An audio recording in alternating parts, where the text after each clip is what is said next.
Right, we're now on the 16th of June, and the Makerfield by-election is going pretty well.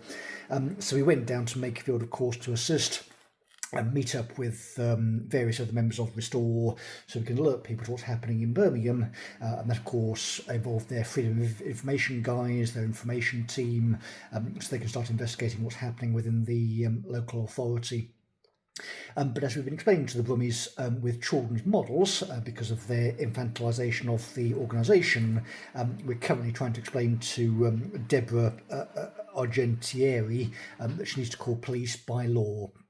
So once again, here's the managing director who's had a headshot off by me because she tried to run the city based on critical race theory and got caught by her own court officers.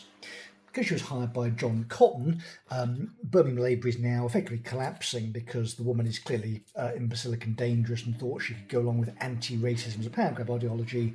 And Birmingham Labour is now in the hands of Nicky Brennan, this disgusting familiar who never speaks to us in the enforcement section regarding her tenants, but says she loves the housing and is currently running Birmingham Labour after John Cotton's departure. In the background again, we have Birmingham City Council employees who've been promised a magical substance called equity, which is really just being given central government patronage money because they're being paid off by John Cotton for loyalty. But because the equity isn't real, they're going to be herded about by the HR goblins, so Darren Canning and Kate Fox, who pump critical social justice propaganda into our laptops every day to herd the squigs into this imaginary world that they're going into. But because these people are idiots, and my late father died, his soul came back in the Restore Britain dreadnought.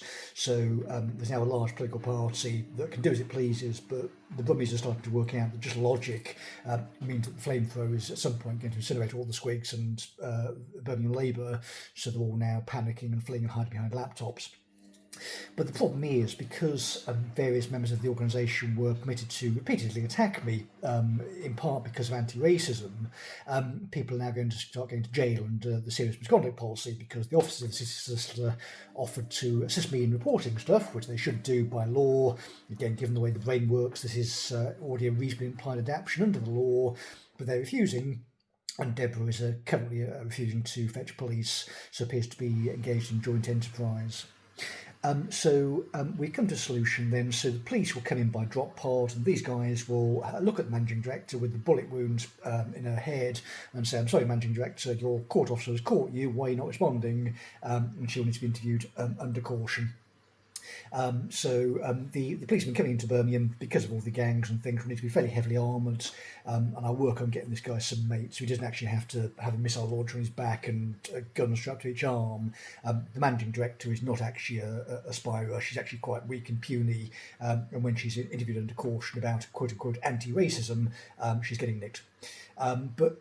While this scenario that should happen according to British law begins to take place, as questions start to be asked regarding managing director and John Cotton and the revolting familiar, the McGraths are in Edinburgh, still shouting these people from the north, because once young people with drones and cameras and things start looking for people like Jenny Southall, David Fern, Joanne Roney, various people within the organisation, then we were a step closer to the Restore Britain dream coming true, the referendum for the death penalty being passed, and the people who went along with attacks on the British are going to hopefully be executed.